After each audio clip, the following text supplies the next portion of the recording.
Greetings, class, even though no one's with us online at the moment.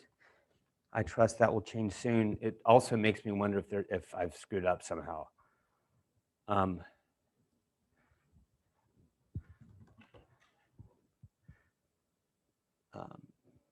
Okay. Gosh, I'm wondering if I screwed up somehow. I wonder if, are you helping me out right now, Mirka? Thank you. You're amazing. Thank you. We're going to do Bonaventure today. Oh, yeah, good. It looks like we're good then. Wonderful. Thank you. We're going to do Bonaventure today. I'm excited for a couple of presentations on Wednesday. Kind of liking that,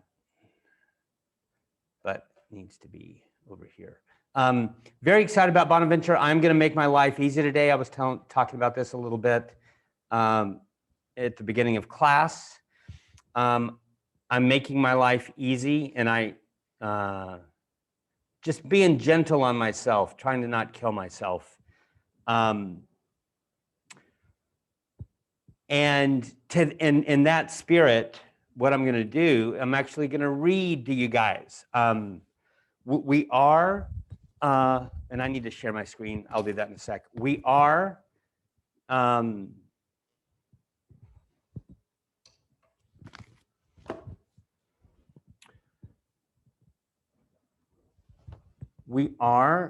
looking at the Ewart-Cousins introduction. Yes, we are looking at the Ewart-Cousins introduction from this book. By the way, this is an important series, I would point out. It is the Classics of Western Spirituality series. I think it's published by St. Paul's, the Paulist Press. In an ordinary philosophy class, I would feel slightly guilty about assigning such Christian-type theological texts. This is not an ordinary philosophy class. It is a medieval philosophy class, and therefore I don't feel guilty about it at all. Yeah. Jacob, welcome. I'm going to share my screen, and it's good to see everyone. Like I said, I'm going to read you today. I had a good experience doing that with the Pieper book, the little review that I wrote, and also even reading the actual Summa itself last time when we were talking about Thomas Aquinas. And so I'm going to read you today. Now, what am I going to read you? What text am I going to be reading? I'll tell you in just a sec.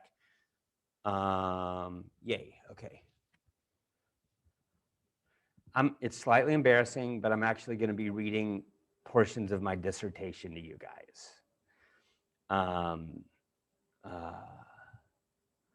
No, I don't want to save it. I want to open it.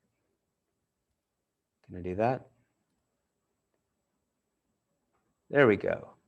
Okay, this is my actual dissertation that I defended a few months ago on Zoom. And if you look at chapter 2, the title of chapter 2 is, and this is going to be published, thanks, yay, it's going to be published this year. So you can buy it on Amazon. But the struggle for wise phronesis, this word right here, phronesis, is the Greek word for prudence. The Greek word for prudence that Aristotle uses in the Nicomachean Ethics.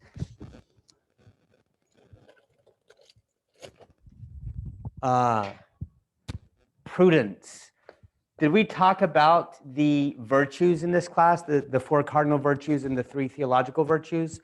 The 4 cardinal virtues are, and this is something that C.S. Lewis and Thomas Aquinas would definitely agree on. The 4 cardinal virtues are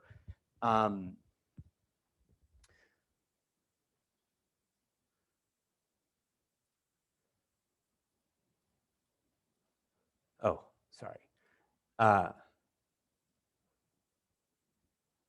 Forgive me. Hey, David. Oh, yeah. the four cardinal virtues are courage,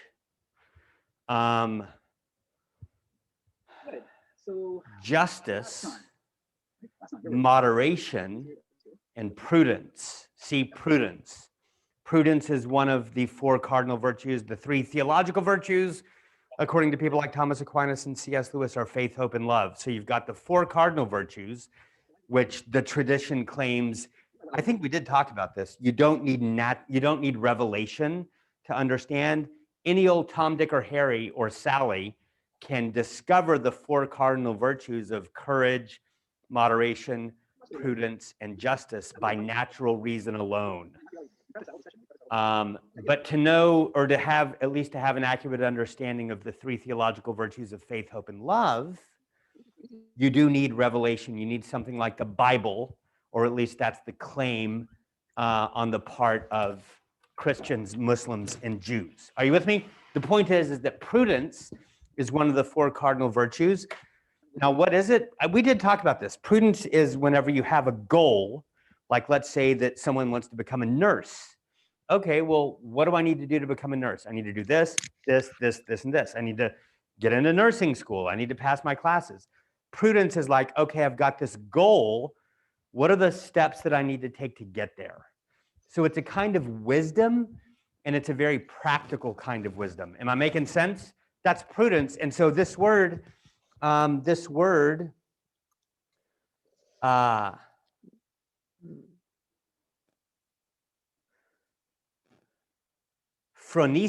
the struggle for wise phronesis, is the Greek word for prudence that Aristotle uses in the Nicomachean Ethics.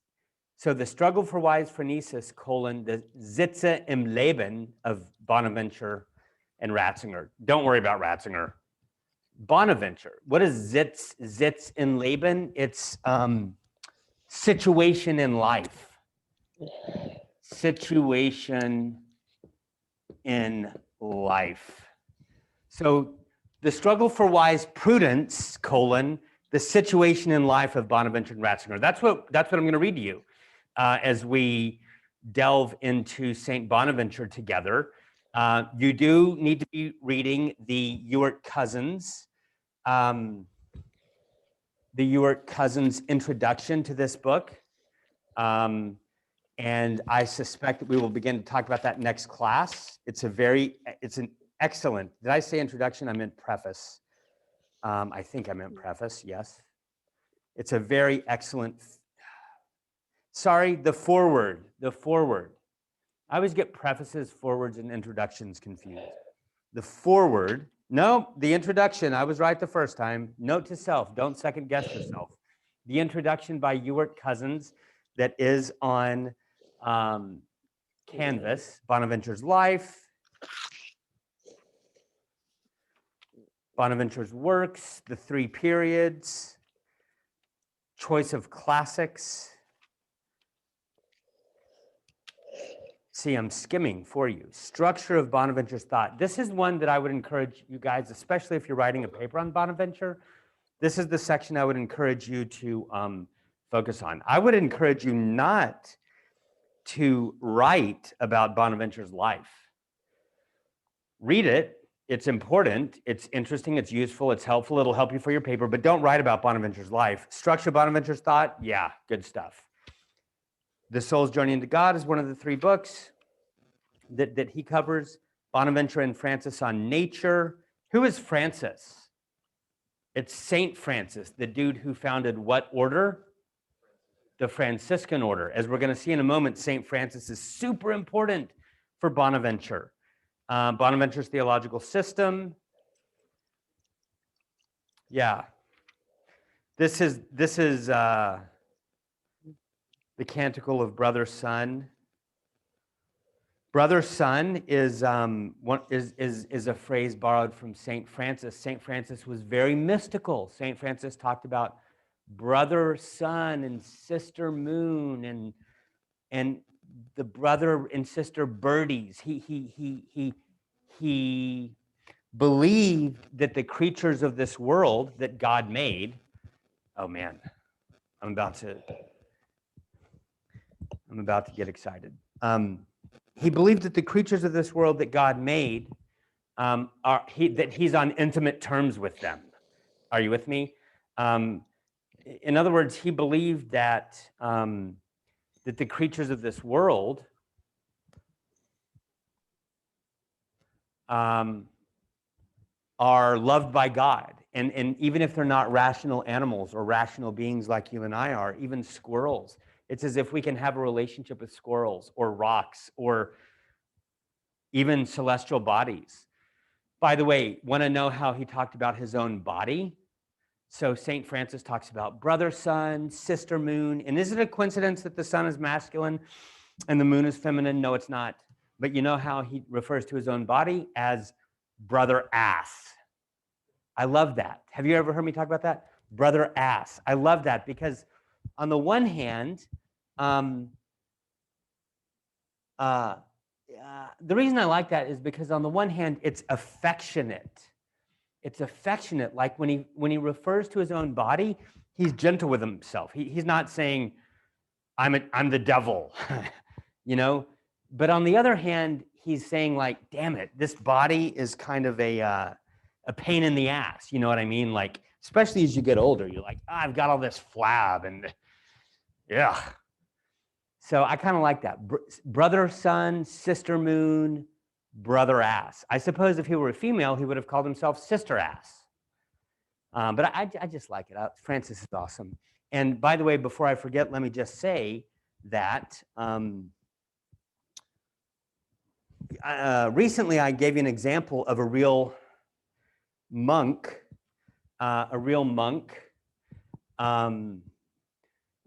I don't remember who it was, but I pointed out the name of someone who was like, I'm just going to say John Smith. That's not what it was.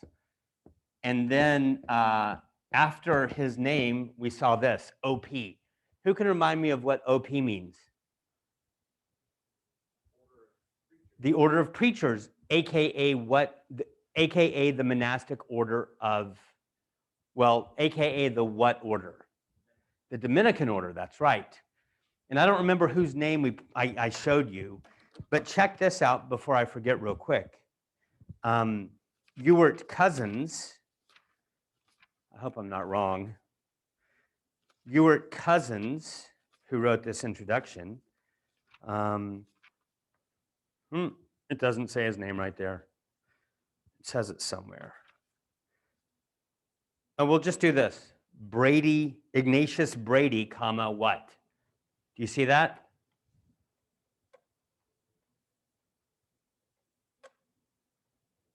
OFM. What is OFM? It's the Franciscans, but what does it stand for specifically? Anyone remember? Good guess, but no.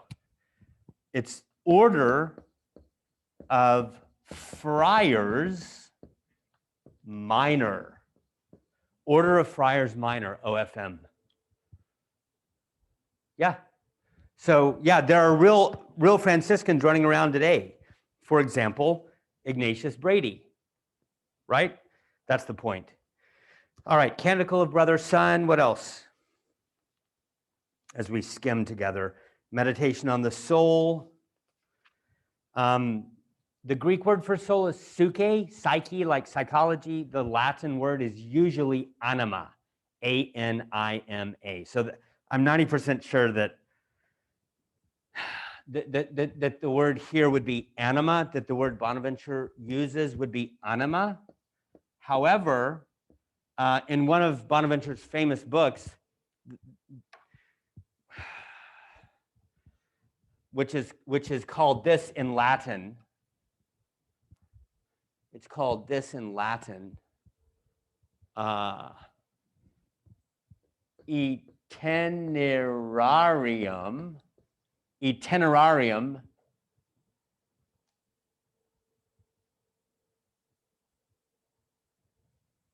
I think I'm right. Mentis ad Deum. No, in Deum.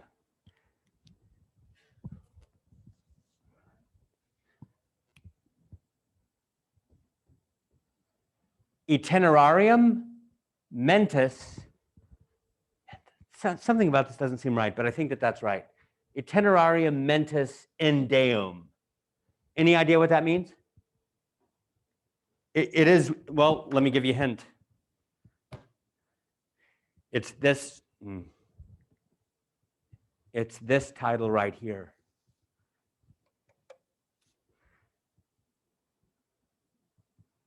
It's usually translated as the soul's journey into God. So itinerarium would be one of the Latin words for journey. Journey. Journey is a huge motif in pre-modern thought. I mean, the idea is that as Christians, we're pilgrimage. We are pilgrims. We are pilgrims. We are peregrinos. We're on a peregrination. That's a journey. Yeah. So most we're wayfarers. We're journeyers. We're on a journey into God. We're on a pilgrimage into God. In fact, the whole world is on a pilgrimage out of God and back into God for Bonaventure. We'll see that in a moment, I hope. And where are we going? We did talk about this a little bit. Remember, we talked about the exit and return, that Neoplatonist motif, that Neoplatonist pattern, that Neoplatonist structure. Bonaventure is a hardcore Neoplatonist. And so he does view reality primarily in terms of an exit out of God and a return back to God. And we talked about how, isn't it interesting that the destination is the same as the origin, although it's not simply a circle. It's as if the destination is the same as the origin, but on a higher plane, which I think of as kind of like a spiral and not simply a circle.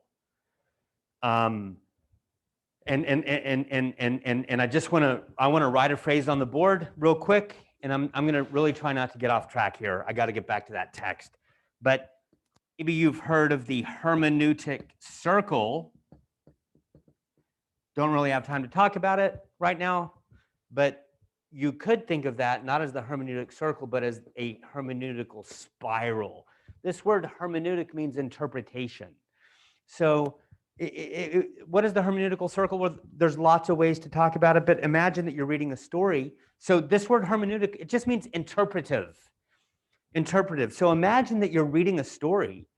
Let's say it's the first Harry Potter story, and you read it the first time, and then you're like, that was kind of good, but boy, there's a lot of stuff I didn't understand. You put it down, you come back to it 5 years later, you read it again, and you're like, oh my gosh. Like, I got so much out of it that time. Does that make sense? What's going on there? Well, what's going on there is that you've read it, and now you're coming back to it again, and it's the same text, and you have similar experiences, but now you're understanding it on a higher plane. That's kind of like the hermeneutical circle, but maybe a better word is the hermeneutical spiral. And this word hermeneutic just means interpretation. So the Greek god Hermes, or there's a fancy men's cologne called Hermes, same thing. The Greek god Hermes or Hermes was the god who was responsible for bringing the messages from God down to human beings. So you see, that's related to interpretation. Does that make sense? Hermes, hermeneutic. The hermeneutical circle is whenever you go through some process and you end up back at the origin, but on a higher plane, okay? And see, that's a journey or a pilgrimage or a itinerarium. An itinerary, have you ever heard that word, itinerary? Yeah, it's kind of like a map, except it's not something that you look at, like on a piece of paper or on a computer screen or an iPhone screen. It's more something that you live through. So instead of having like flattened out directions or some spatialized image on a flat two-dimensional surface, it's more like, oh yeah, she told me to take 3 steps this way and then turn right and keep walking till I see the magnolia tree on my left. And then her house will be 3 doors down on the right. That's an itinerary because it's in the memory and it's something that takes place over time. It's not spatialized, it's more temporal. It's not It's diachronic. It takes place through time. That's an itinerary, okay? And it's a huge motif in pre-modern thought, including the Bible. So if you think of so for example, Hebrews chapter 13, which talks about how the great patriarchs of the faith, Abraham, Noah, they were, it's called the Hall of Faith. And it talks about all these giants of the faith in the Old Testament, how, they were persecuted, but they were courageous, and the world was not worthy of them. And they were journeying toward a city that had no foundations, it says in Hebrews 13. Did you hear that? They were journeying. And where is the destination to which they are journeying? Well, I just told you, a city that has no foundations. But another word, and then after I do this, I'll get back to Bonaventure. Another word for the journey that you see over and over again in Bonaventure, it's in Thomas Aquinas, it's in the Bible, it's all over the place. The destination of the journey is the patria. By the way, I love Mexico. I've lived in Mexico, and this is the word for patriotism in Spanish. So if you want to say be patriotic, you say haz patria. See, it's related to father, like pater in Latin or padre in Spanish. Pater is father in Latin. The patria is sometimes translated as the fatherland or the homeland. And that's imagined as the journey of the the destination of the Christian life, or the destination of the human life, or the destination of the world itself, the creation, as coming out of God, but then journeying back into God, aka the fatherland, aka the patria. All that to say, this motif of journey, pilgrimage is a huge, huge motif and theme in pre-modern writings. It's more pronounced in some authors than others. It's more pronounced in Bonaventure than it is in Thomas Aquinas. Thomas Aquinas, as you already know, is more prone toward systematization, systems. People who like systems would probably prefer maps over an itinerary, because it's sort of, you're more in control of it. It doesn't unfold over time. You can, boom, it's all right there, laid out flat, open to my visual grasp. Whereas an itinerary is something that happens through time. Can you see how that's related to a journey and an itinerary? Yeah, and Bonaventure is more in love with this notion of pilgrimage than Thomas Aquinas is, because Thomas Aquinas is more amenable to systematization, systems. Bonaventure is more, and I'm not going to say that he's fluffy or BS or anything like that, but he is more devotional. When you start to read him, and I want you to read him, you begin to see, oh my God, like he's just as philosophically rigorous as Thomas Aquinas. I mean, we looked at the Summa, and that was, it gives you brain blisters, right? Bonaventure also gives you brain blisters, but he also warms your heart at the same time. His writing is more passionate. It's more, he's writing with both the mind and the heart. And I would say more than Thomas Aquinas does. I mean, I love Thomas Aquinas, and he wrote things like hymns. For example, he wrote a hymn called "O Sacred Head Now Wounded" that we sing in Holy Week. Love Thomas Aquinas, but his theological writing is less oriented toward the heart than Bonaventure's is. I introduced a distinction early on in the semester by a guy named Jean Leclerc between scholastic theology and monastic theology. Jean Leclerc. And Thomas is definitely scholastic, and Bonaventure is definitely monastic, although he's also scholastic. I mean, if you look at Bonaventure's If you look at Bonaventure's theological system, his theological system, it is scholastic. And he knows Aristotle as well as Thomas. But it's also monastic. It's written in this devotional style, okay? All right. Back to this book. Canticle of Brother Son, we talked about Thomas, St. Francis a bit. My goal in this class is to provoke some of you guys to ask questions. Meditation on the soul, talked about that. Anima, Latin word anima.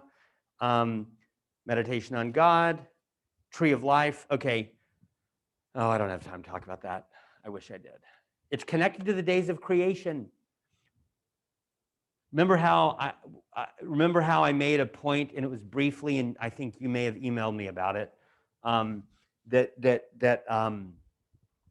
that for certain writers, this is true of St. Augustine, this is true of Bonaventure, for certain writers, there's a parallel between Plato's line, images, faith, dianoia, and nous. There's a parallel between that on the one hand and the days of creation on the other. I don't know if you remember that we talked about that. Well, the tree of life is connected to day 3. The tree of life. Because on day 1, God created light. Let there be light, God says, and there was light. Did God create the darkness? No, it was already there. Read the text very slowly and you'll see God didn't create the darkness, he just created the light. That's day 1. Day 2, he created this weird thing called the firmament. And what Bonaventure says about that, and I think that Augustine would agree, is that it firms up the light of reason. So day 2 firms up day 1. The firmament, firmamentum in Latin is the firmament. Sometimes, like your English Bibles translate it like sometimes dome. I'm blanking on how English translations translate that. But so you've got day 1, the natural light of reason, which is connected to the first segment on Plato's line. Then you've got day 2, the firmament, which is connected to faith, pistis, the second segment on Plato's line. And then you've got dianoia. What are we going to do with that? It's day 3. It's day 3, because what did God make on day 3? He made the land, yeah, that's true, but he also made plants and seed-bearing trees.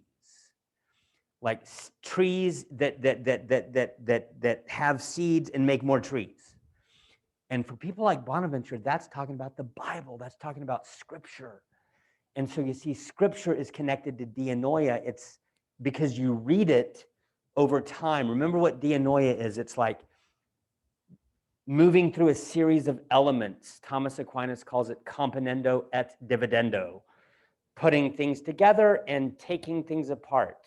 Componendo and dividendo, putting stuff together and dividing stuff. That's like reading. That's like the Scriptures. That's like the Bible. So all I'm trying to say is that this is day 3. The tree of life is connected to day 3. Why? Because on day 3, God created not just the land, but vegetation, trees, like fruit trees, like pecan trees that drop seeds into the ground and they grow up to become new trees. Did my mic just go off? Kind of like we talked about with acorns. Yeah, so the tree of life is like day 3. That's all I'm going to say about that. The life of St. Francis. Again, St. Francis is super huge in Bonaventure's life and thought. He wrote a book called The Life of St. Francis. In fact, he wrote 2 of them. I mean, it might be true that we know more about Francis from Bonaventure than anyone else in the world. The spirituality of the life of St. Francis, purgation, illumination, perfection. This is another Neoplatonist motif. Neoplatonists are all about purgation, illumination, and perfection. Yeah, I'm going to write that up here. purgation, illumination, and perfection. What is purgation? Purgation, and by the way, it looks like purgatory, doesn't it? Purgation is being cleansed, being purified. Like, have you ever gone on like a fast, or like a juice fast, or a cleanse fast? Or it's when you want to sweat out all those pores, baby. I mean, all those toxins from your pores, right? That's purgation. It's being cleansed, it's being purified. And for Neoplatonists like Bonaventure, there's a pattern here. That's kind of like step one, purgation. But that's not the end, because after purgation, you have illumination. Purgation, illumination. By the way, I'm having fun right now because this is the stuff that I really care about, and I don't get to talk about it very much. Purgation and perfection. Sometimes perfection is called unity, or like this idea of being unified or integrated. We've talked a lot about perfection in this class. It doesn't necessarily mean something moral, although in Bonaventure he would want to include like spiritual sanctification. But perfection really just means achieving your telos. Who can remind me what the word telos means? Purpose, or end, or goal. That's right. So perfection, like a grown-up oak tree, is just a perfected acorn. It doesn't mean that the oak tree is like, I don't know, going to be made a saint in the Catholic Church. It's just mature. It's just fulfilling its purpose, the purpose of an acorn. So purgation, illumination, perfection. I wasn't planning on talking about that, but I'm so glad I did. All of this is in the Ewart Cousins introduction. And that's it. That's it. Read the book, read the text. I do think that we will begin to talk about it very soon. By the way, we have 2 more full weeks of class.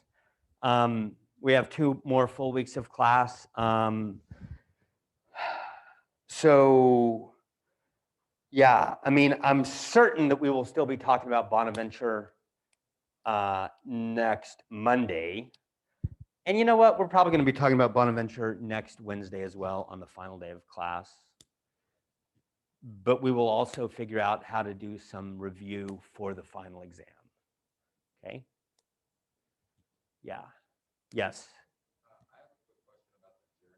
You have a quick question about the journey. I'm going to repeat your question just so that people at home can hear.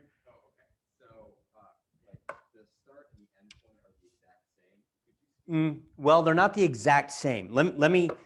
That's what the higher plane part means. Yeah, I was wondering if you could speak on the point in which you transition from being God to returning to God. That point. Say it again. So you spoke about the journey. It's about leaving God and returning to God. Correct. Could you speak a little bit more on the point in which you transition from So sometimes it's helpful to draw pictures, right? And after I answer this question, I'm going to start reading my dissertation, the part on Bonaventure.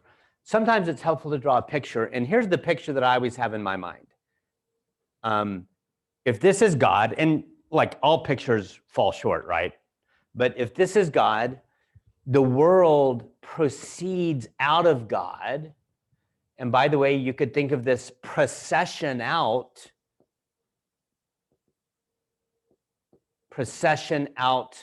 You could think of that procession out of God. You could think of that as creation. A Neoplatonist like Plotinus, and remember, Augustine relies on Plotinus big time, right? I mean, that's what our boy Chadwick showed us when we were reading the Confessions, Chadwick being a good Anglican priest. Augustine relies on Plotinus big time, and Plotinus didn't believe in creation. He believed in emanation. So for Plotinus, the world emanates out of God. Creation, emanation, it doesn't really matter. I mean, for the purposes of this discussion, because either way, it's a procession out of God. And just a quick side note, people like Plotinus and Bonaventure, well, let's just say Bonaventure, there's an analogy here between how creation comes out of God on the one hand and how the Son processes from the Father. Yeah, I have a tattoo on and I'm not going to show you, but of the triquetra, this ancient Christian symbol. I have a tattoo on my shoulder blade of the triquetra, which is this.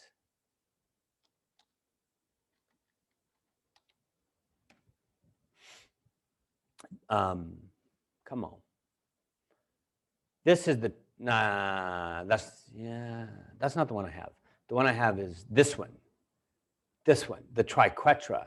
And it's an ancient symbol for the Trinity. And the idea,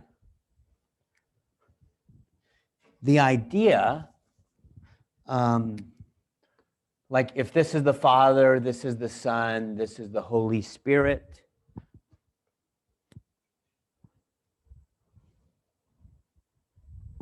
Oh, what?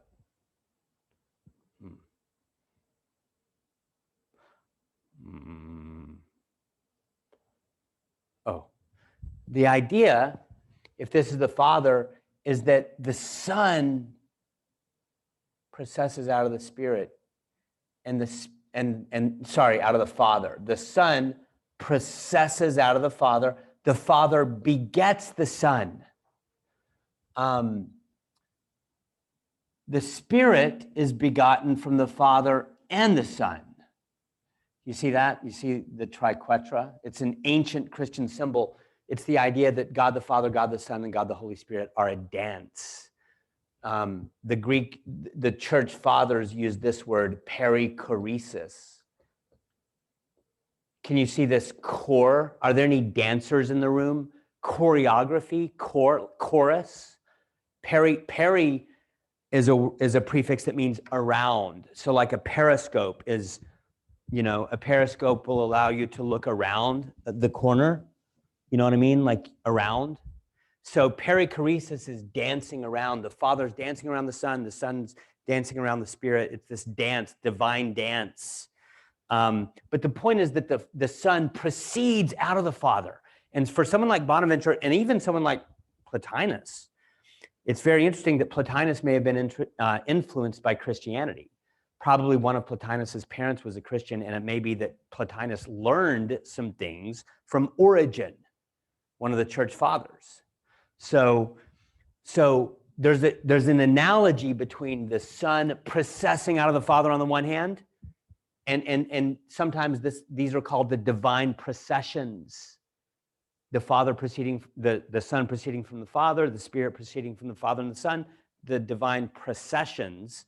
Well, there's an analogy between that on the one hand and creation proceeding out of God on the other. So this is about creation. And so creation processes out of God, whether you think about that in terms of creation ex nihilo or just emanation like some pagan Neoplatonist like Plotinus. Either way, creation's coming out of God, and then it processes back into God. Now, I'm about to answer Mason's question. You see the little arrows? Because Mason's question is, what's right here, right? Good question. I mean, that's kind of a hermeneutic question.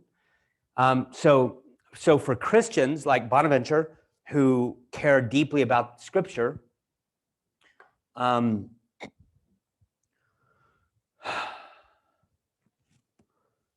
think that there's probably different ways of answering the question, but I think here's some possible answers. I think some people, it might seem reasonable at first to say Jesus, the cross. Now, I don't think that that's the best answer. I'll tell you why. It's because the whole thing is Jesus in Bonaventure's mind. Yeah, there's a quote. I could find it. You know what? I'm going to find it. It's in my dissertation. There's a quote. I'm answering Mason's question. there's a quote of St. Catherine of Siena, I think.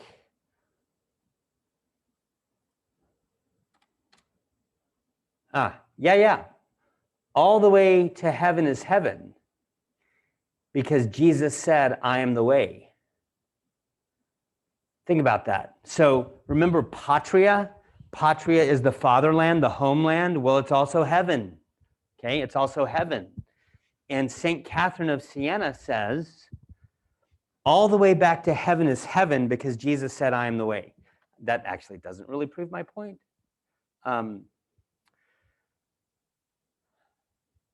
I think you could argue that Jesus is the whole thing. Christ, the body of Christ, the church, Israel, Christ. See, Christ isn't just a dude, like a Jewish carpenter who ran the lathe over the furniture. No, Christ is a mystical reality that includes all the members of the body of Christ for someone like Bonaventure. This is called the doctrine of totus Christus. See, there's no such thing as the head without the body. Christ is the head. What is the body? The church. And so the church also is Christ. And so now you begin to see that Christ is not just some dude who lived in the first century Palestine, whose dad's name was Joseph. No. Christ is the church. Christ is a great community of people who live historically. And if Christ is the church, then Christ is probably also Israel.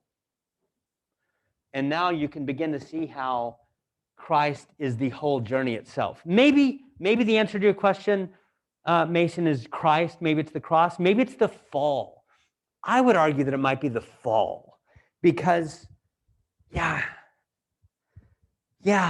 I think it's probably I would probably say the fall of mankind whenever Adam, the human race, sinned and said, we don't need God. We can figure things out apart from God.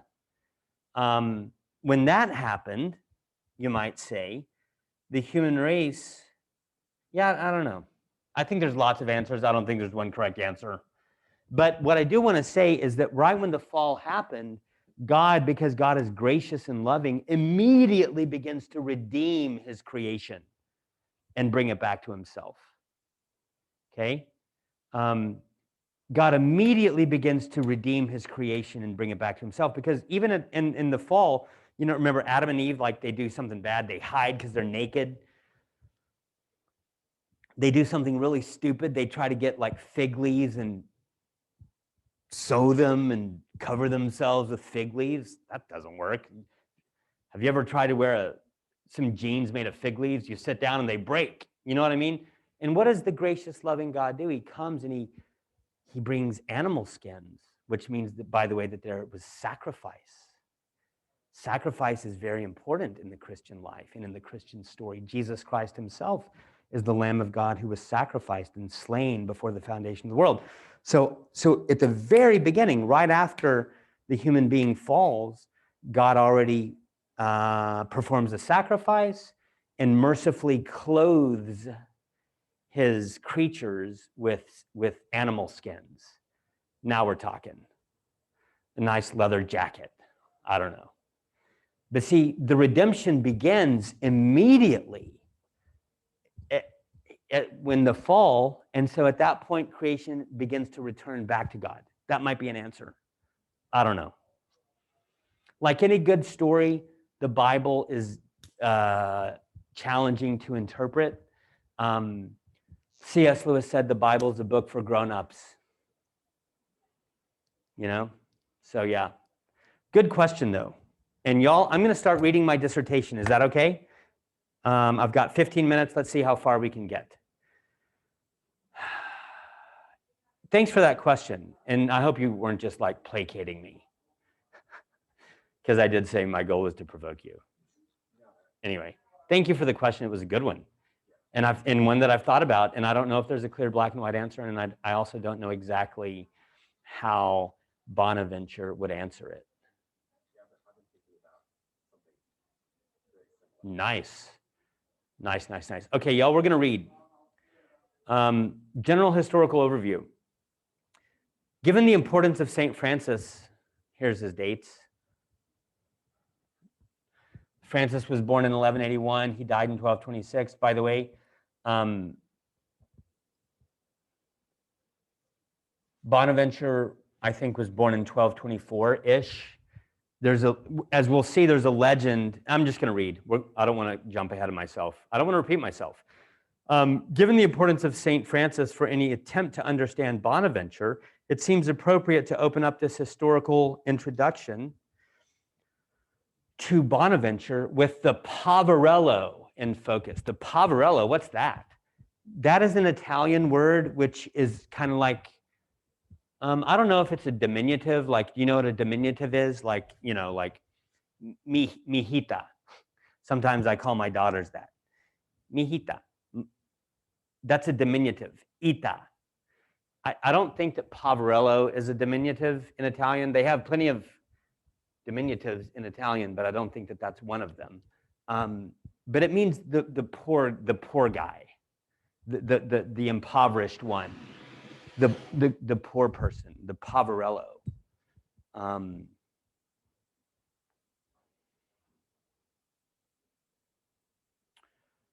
Yes, I'm sure. Okay, where is it?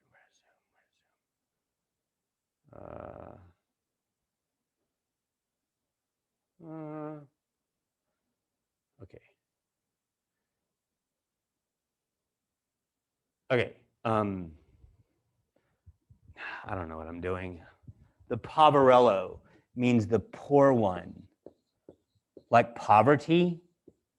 So Francis is the Poverello. We talked about the evangelical poverty movement last time, didn't we, a little bit? St.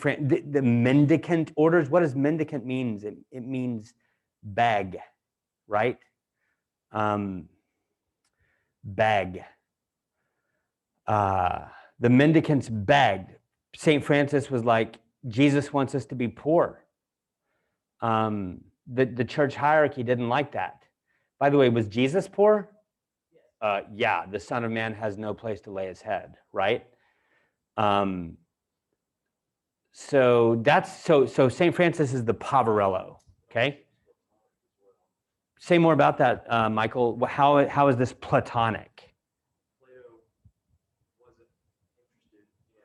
Oh, especially Socrates, right?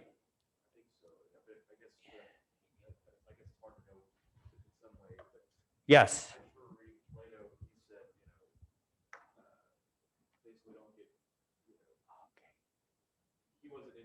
There. Yes. Yes.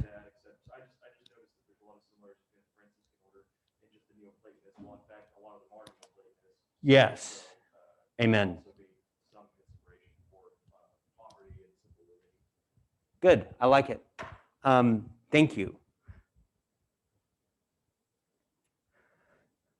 It seems appropriate to open up this historical introduction to Bonaventure with the Poverello in focus. While it is unlikely that as a child Bonaventure, born in 1217, so I lied a moment ago, while it's unlikely that the child Bonaventure actually met Francis personally, he was educated as a puer oblatus, like a boy oblate, a young boy oblate, like an oblate is like a student. He was educated as a young student at the monastery at Bagnoregio, founded by the newly minted Franciscan order, beginning in 1225. 16 years prior, Pope Innocent III had granted the official approval of the Order of Friars Minor in 1209, just 4 years after Francis, quote, heard the crucifix in the church of San Damiano speak to him and direct him on a path that was to lead to his founding a new religious order. So St. Francis, as a young person, has this mystical experience in a church, and the crucifix speaks to him. Okay, and by the way, that is in the Ewart Cousins introduction. See,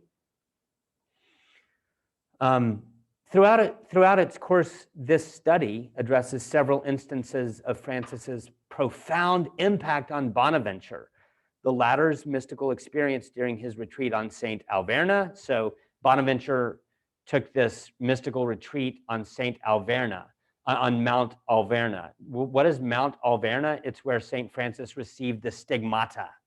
Don't know if you've ever heard of the stigmata. Stigmata means scars, and St. Francis, and gosh, I don't even know, do I believe this? I want to. I really want to, and I kind of do.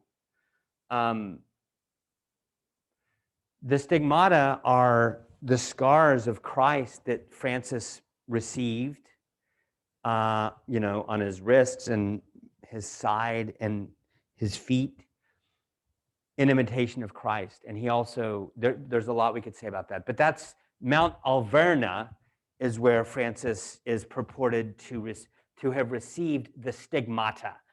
And y'all, the stigmata could very well be on just the word stigmata could very well be on a final exam. It's plural, so it means scars.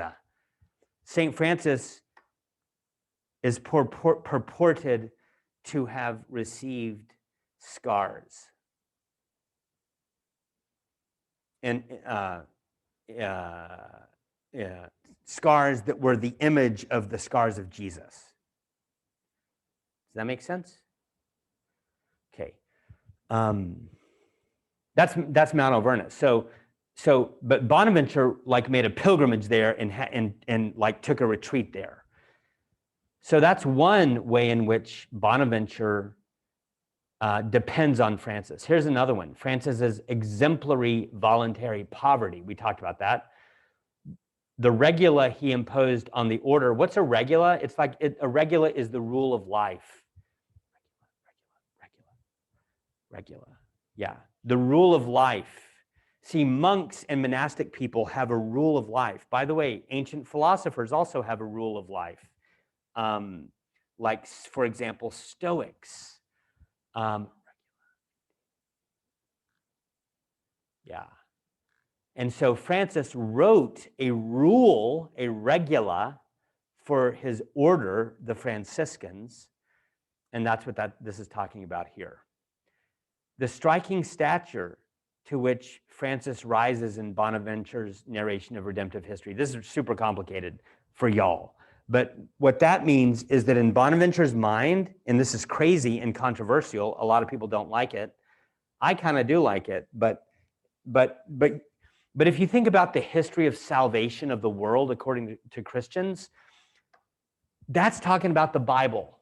That's talking about the Bible, and it's talking about the history of salvation, which in Latin you could call the Historia Salutis. The Historia, story, salutis, of salvation. Let me hear you say salutis. Yeah, this means of salvation, salutis. And so if you think about the Historia Salutis, the history of salvation, we're talking about the Bible, right? We're talking about the fig leaves and the animal skins that I just talked about, Adam and Eve. We're talking about Noah. We're talking about Abraham, Isaac, and Jacob, the whole story of the Old Testament. We're talking about the prophets, on and on and on, until you get to Jesus Christ himself, right? And then, even after Jesus, you have the book of Acts, in which the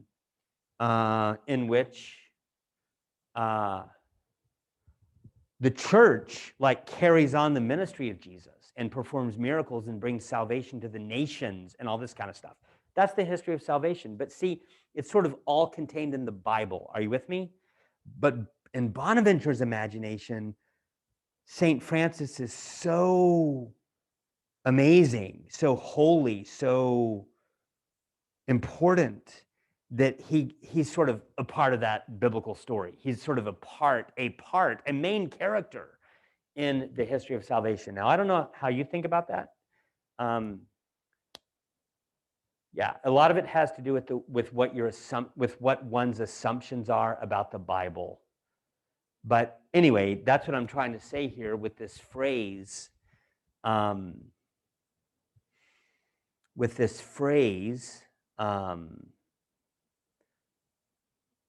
The striking stature to which Francis rises in Bonaventure's narration of redemptive history. Redemptive history is the Historia Salutis, the history of salvation, the history of redemption, okay? Good. Now, y'all listen, I want you to know, I think that this class is like, whew, like, what the hell is he talking about? It's okay. Like, in a class like this, I would hope that you're just listening and trying to hang with me. I hope that you find it a little bit interesting. I bet you do, many of you, most of you, some of you. It's not like I'm going to test you on the, you know what I mean? Like, it's okay if you're not grasping all of this. Okay? Just want you to know that.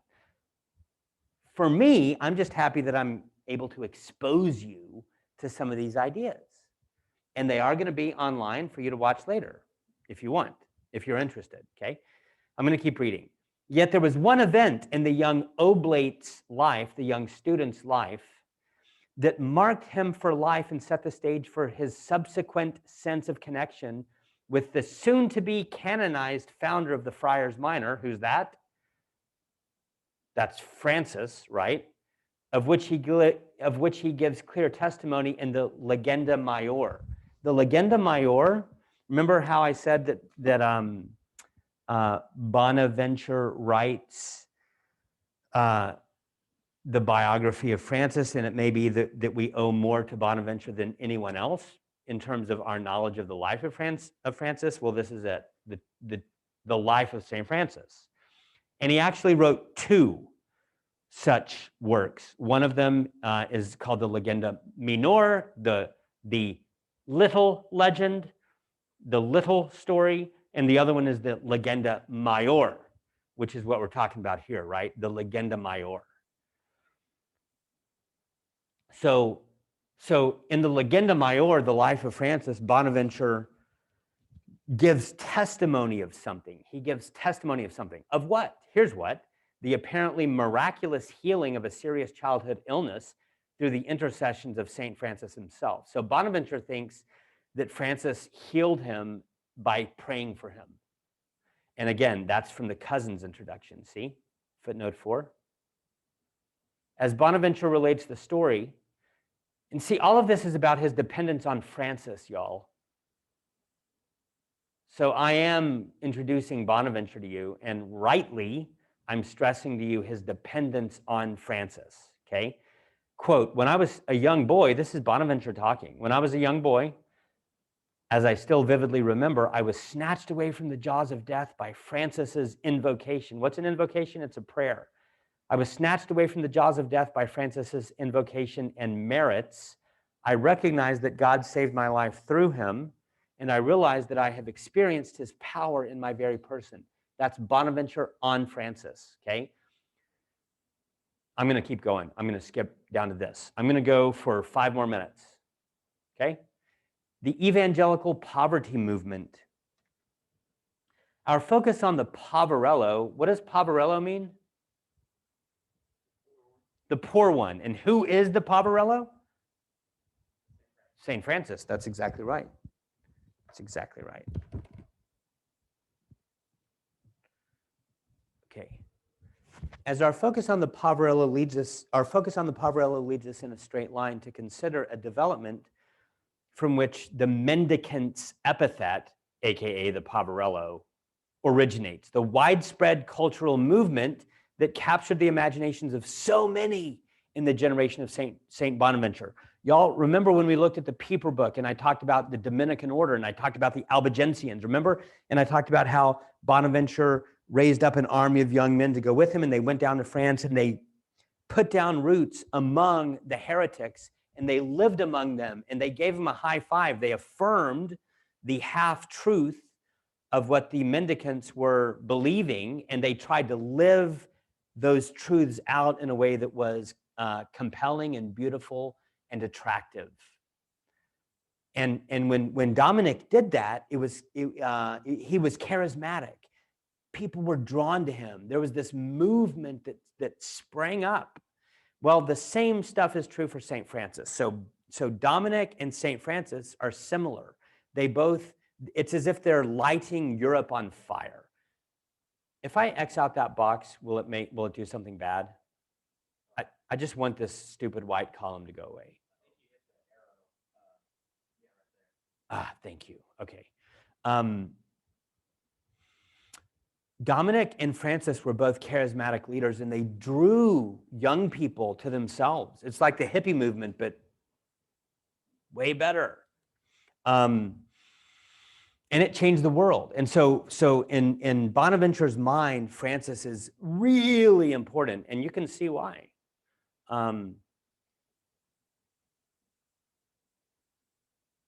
So it's a widespread cultural movement that captured the imagination of so many in the generation of St. Bonaventure, the voluntary embrace of a lifestyle of poverty. By the way, I wonder if we would have global warming if human beings embraced the way of St. Francis. You think? I don't think so. I probably wouldn't go to Starbucks. And actually I've been being convicted. Yeah. For the first time in my life, I won't tell you why. It's because I've been thinking about climate change a lot. But look, if we all embrace the lifestyle of St. Francis, I'm pretty sure that global warming would not be a thing. Who knows? Maybe. And I'll furthermore say this: the only solution to global warming is that. It's not, oh, we're going to invent plastic that decomposes itself. It's not whatever plans Elon Musk has. It's not electric cars. It's human beings learning to live in a way that's harmoniously connected to other life forms on this planet. And guess what? Francis knew how to do that. Remember, Brother Moon, Sister Bird, he is very organic. He was connected to nature. So would we have global warming if people still followed the path of St. Francis? We would not. We would not. Because we wouldn't be consumerists. Yeah. In would-be imitation of Jesus and his original apostles themselves. You see, Francis wasn't just saying, I think it'd be a good idea if we all be poor. No, he was saying this is the Jesus way. And not just the Jesus way, but the apostolic way. Because Jesus's followers also embraced his lifestyle of poverty. Yes, Paul was a tent maker to support his ministry, but he was not rich. Okay, I'm gonna read one more paragraph. It's a long one, but it's a good one. And then we'll probably call it a day, okay? Bonaventure. As is the case with all movements of reform in the history of the church. Can you see how this is a movement of reform? Remember, in this time in history, the church, the bishops were wealthy. They were corrupt. They collected art, expensive art. They had what's the word I'm looking for? They had sex with girls on the side. I mean, the church was messed up.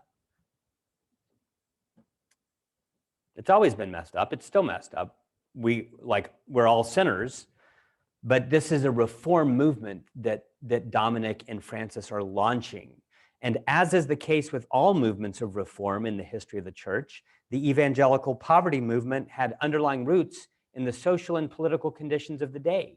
By the 12th century in Europe, a burgeoning economy had begun to spawn a revival of urban life, in which new classes and social groups such as merchants, professionals, and skilled workers began to emerge in significant numbers. The members of this newly arising bourgeois class, in turn, began to express greater expectations of the clergy than did their peasant predecessors. I hope that makes sense.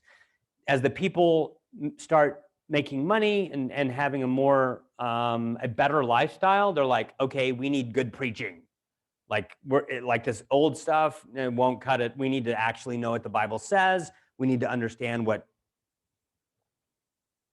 how we should live and stuff like that. The greater members, I already read that. This grassroots phenomenon developed until it came to institutional recognition by the reform-friendly Pope Innocent III at the Fourth Lateran Council in 1215. See, Pope Innocent III is a good guy in my book. He was reform-minded. So it's a mixed bag, right? The Catholic Church before the Reformation is a mixed bag. Is it 100% bad, even from a Protestant perspective? No. Fourth Lateran Council was pretty good.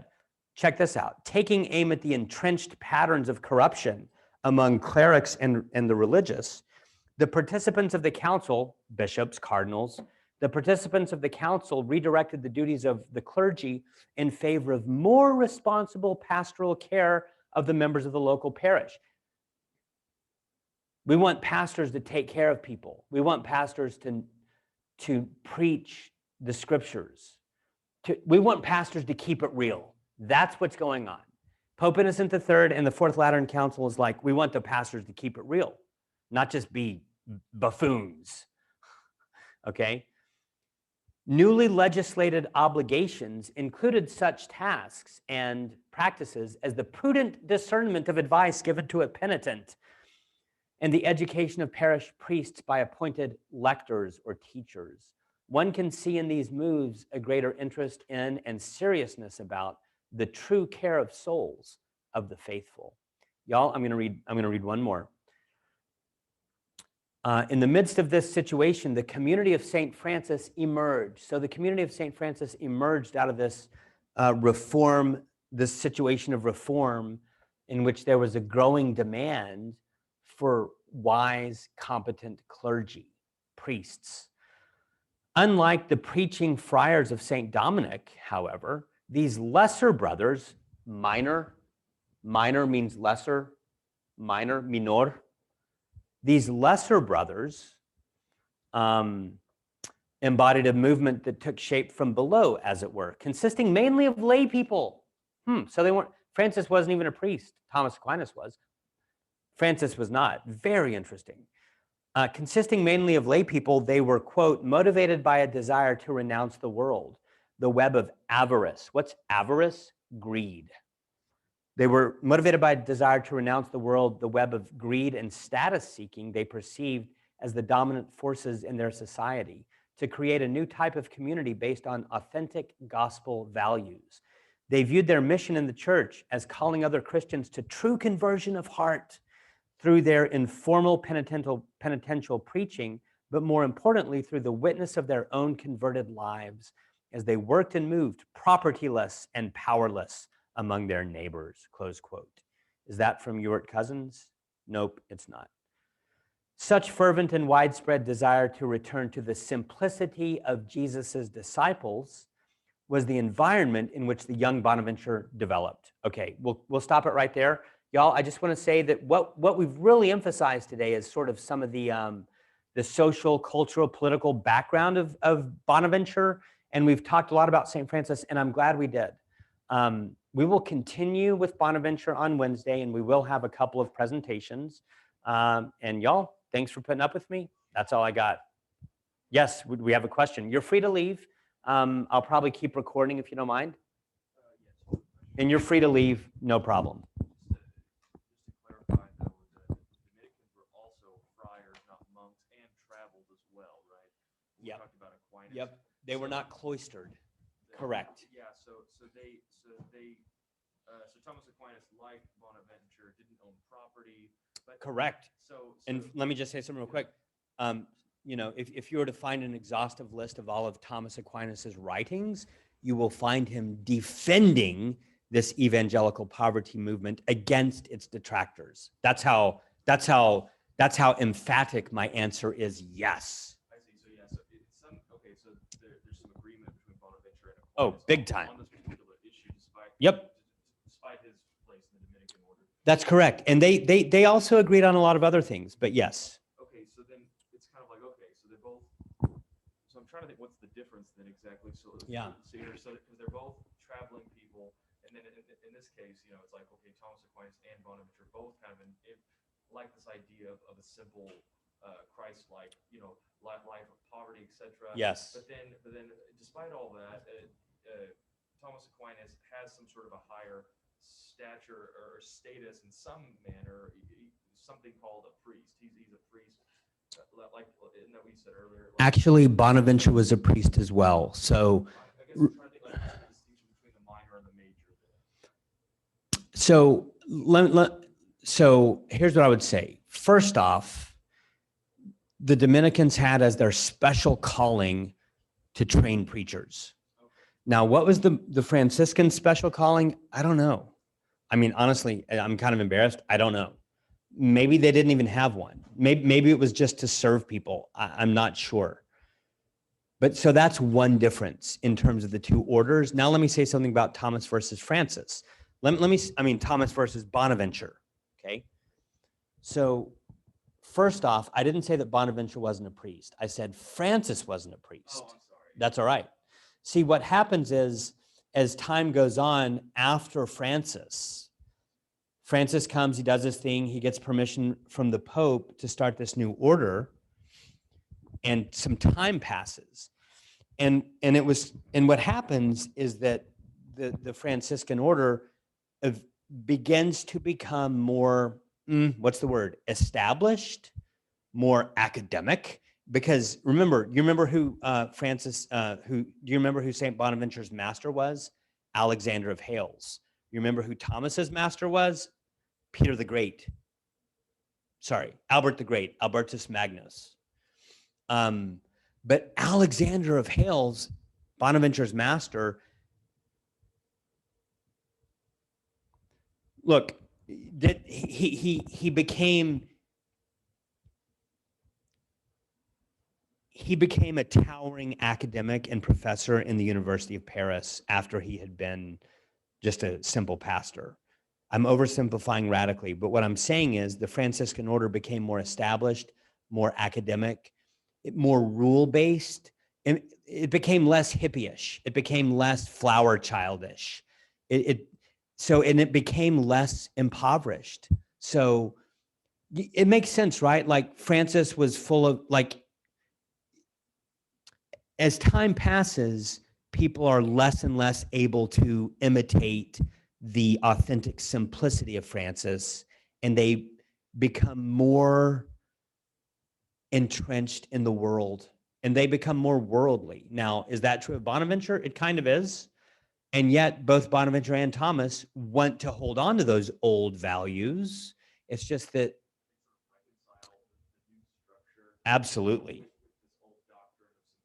Absolutely. And in fact, what I would say about Bonaventure, and he gets this from Alexander of Hales, is that his golden mean, you might say, his dream is to perfectly hold in balance evangelical poverty / simplicity on the one hand, but academic rigor on the other. But yeah, there is a tension there, right? Because if you're going to truly, like, when I did a PhD in philosophy, it was really helpful that I had a car. Right, or coffee. And a MacBook. Exactly. I mean, like, it's hard to be in a real academic if you're sitting in a dirt floor or a dirt field. Yeah. So there's a tension there, isn't there? Yes. Okay, so that was one question. And then really quickly, can we talk a little bit about the mystical experience of St. Francis? I mean, what do you want to know? Let's see. You said that he saw a cross. No, he was imprinted with the marks of the cross. He was imprinted on his body. It reminded me of stigma. Stigma, stigmata, same thing. Stigma would be the singular. There were several. Yeah. Stigmata. On the mountain.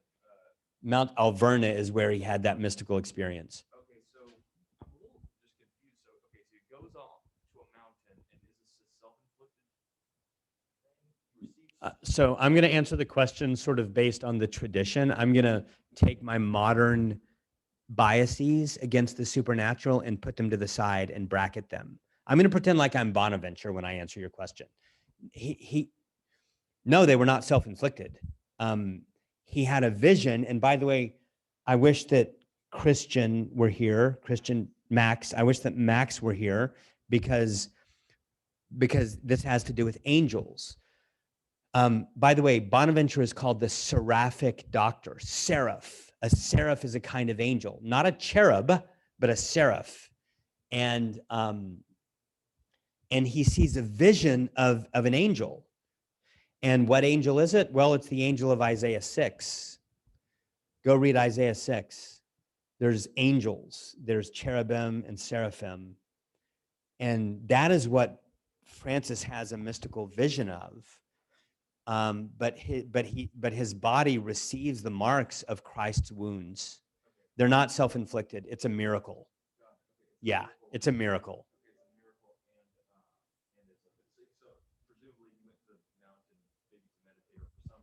Yes, that's right. Cool. All right, I'm going to end the class now. Peace.